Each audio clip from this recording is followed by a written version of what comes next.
fuertes ideas del pensamiento nacional, enraizado a nuestra tierra, nuestra América total, con las patas en la fuente de manera natural, siempre con sabor a nuevo, porque siempre va por más.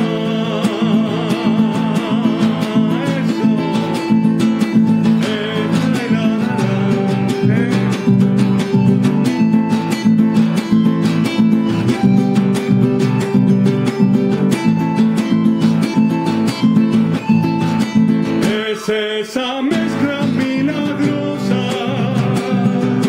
como el tango sin igual, siempre poblada de canto, de llanto y felicidad.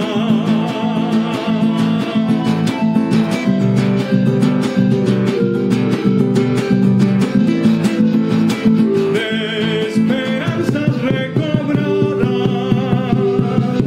muchas veces bombardeadas,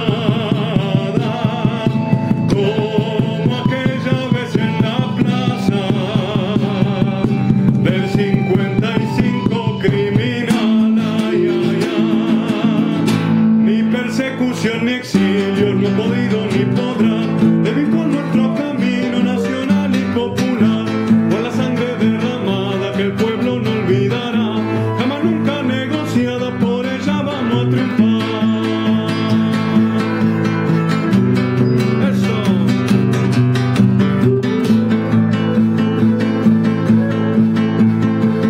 La recuperación de la política, nuestras esperanzas recobró, sí señor.